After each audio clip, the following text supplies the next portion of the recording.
capabilities, database design, understanding what we call domains, I'll explain that to you, relationship classes, and topology rules.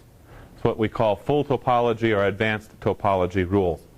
And these capabilities,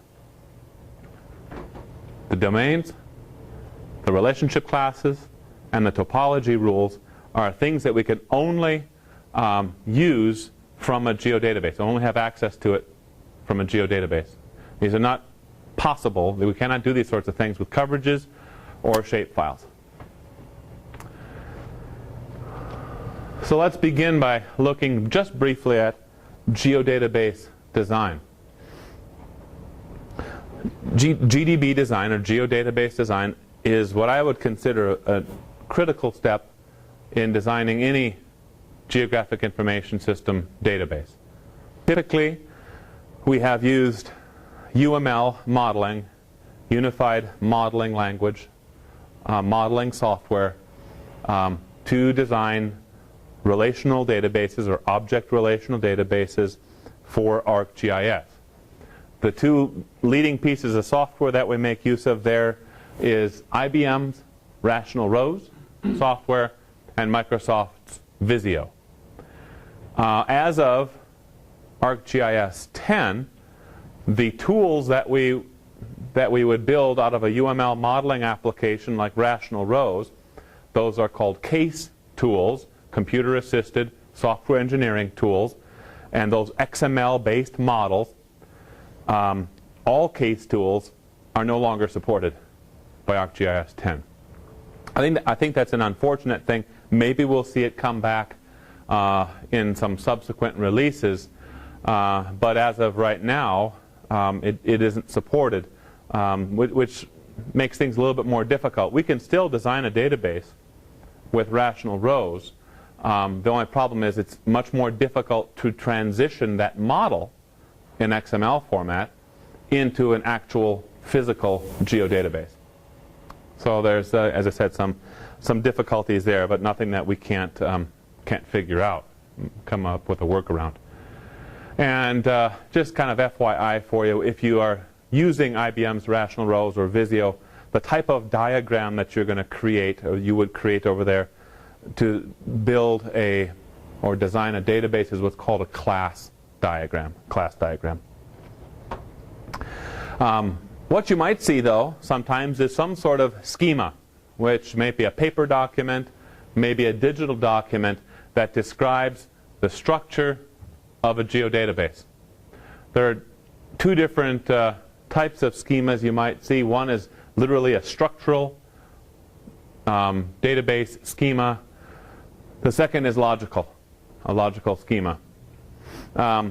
So you might see some color coding, and Esri uses these colors that you see here. That salmon color, ladies, that's not pink.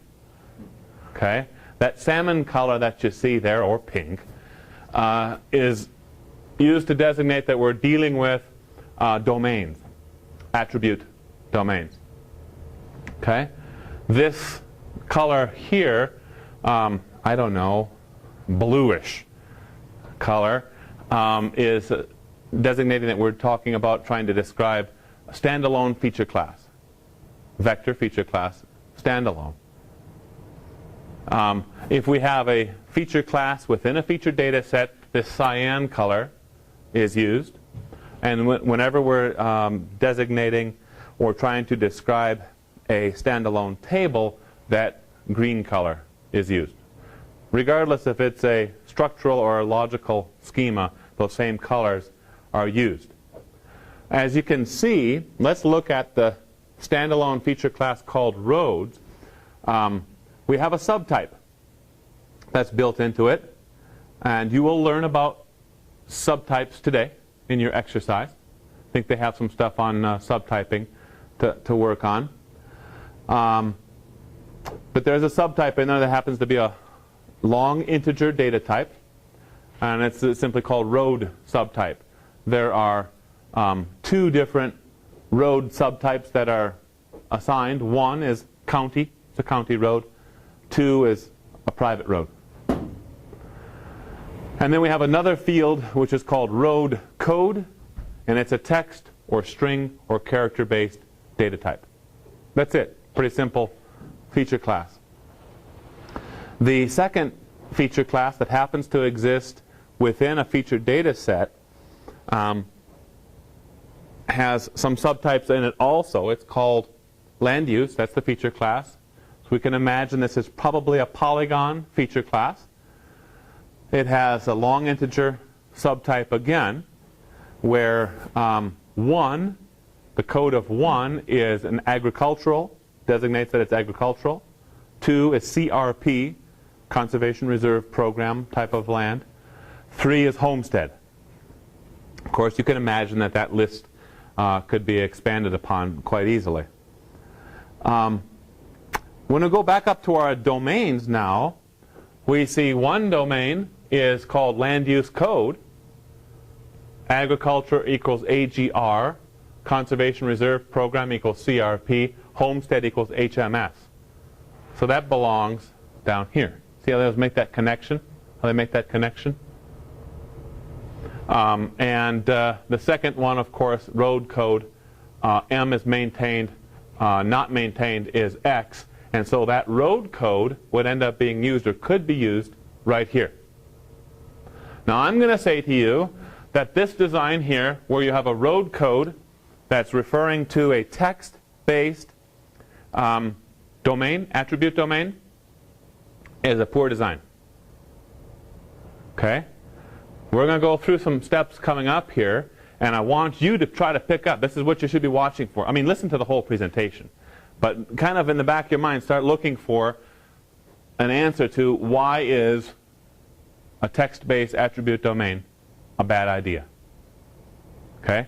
So we'll revisit that here in just a little bit. And you can see a very, very similar type of description of that geodatabase is shown under the logical schema. It's just that it's not as explicit. There's some little bits of information that just don't exist here, right? We don't see the data type. We don't see actual instance examples, those sorts of things.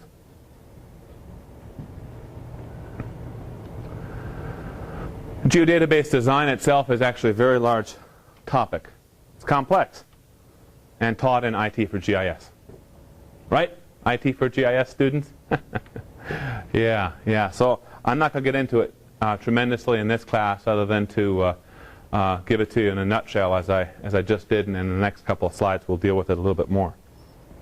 Part 2, what we really want to talk about and continue talking about today is understanding domains. A little bit ago I showed you that pink colored box that was designating 2 different attribute domains that existed in that specific geodatabase. Well, there's various different types of domains that we can make use of in GIS or in ArcGIS, one of which is an attribute domain. But before I go into the types of domains, let me pause for just a minute and ask you, what's a domain? What is a domain?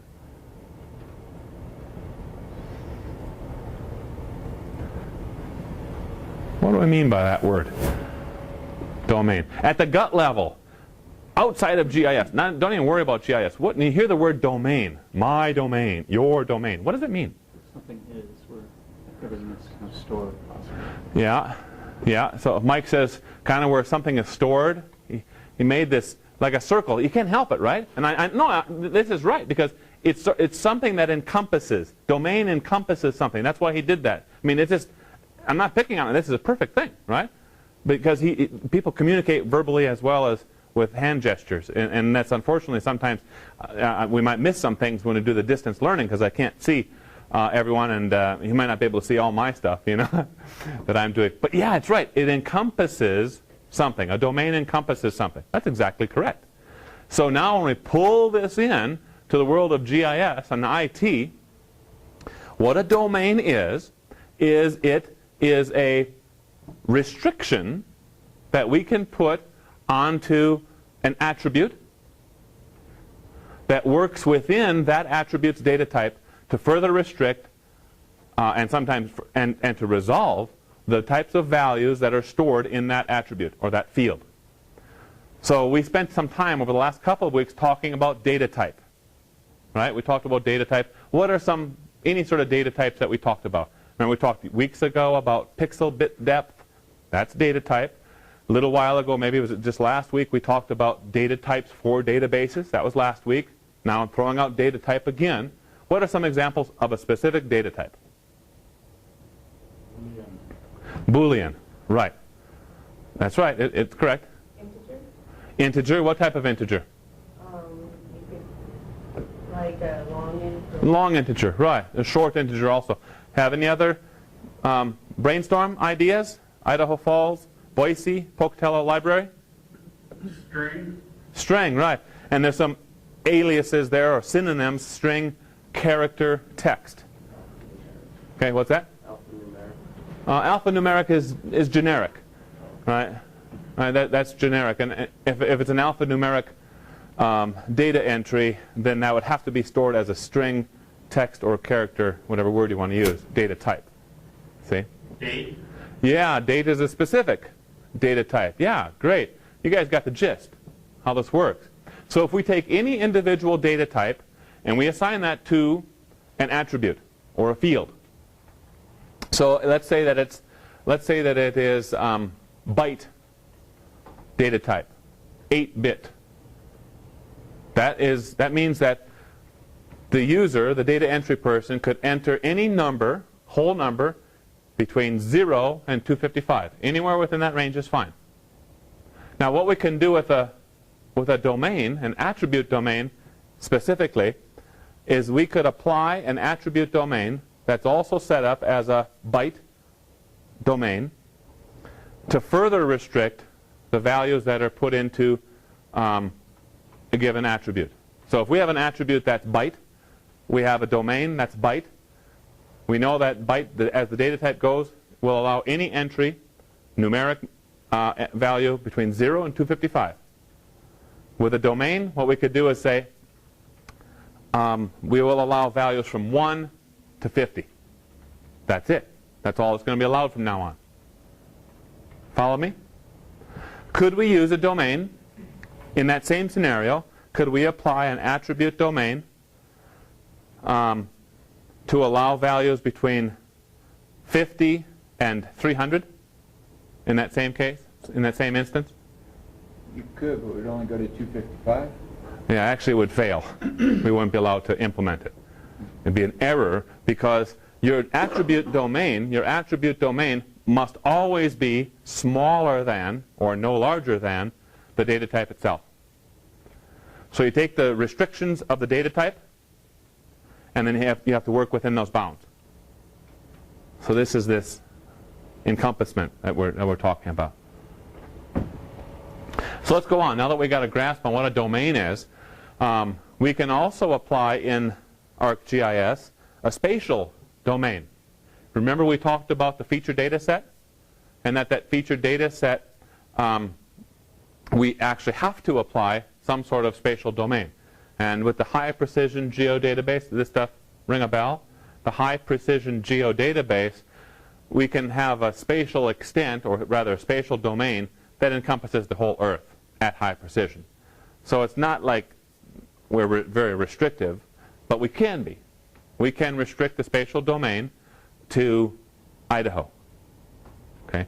Find out the min-max x's and y's that we want to say, okay, yes, this is Idaho. It would be the envelope of Idaho, right? Because all we can deal with is min-max x's and y's. And we could apply that as a spatial domain for a feature data set. Follow me on that? Everyone okay with that? And attribute domains. I've been alluding to those quite a bit throughout this presentation so far. There's two different types of attribute domains. One's called coded value, which is what we saw earlier. 1 equals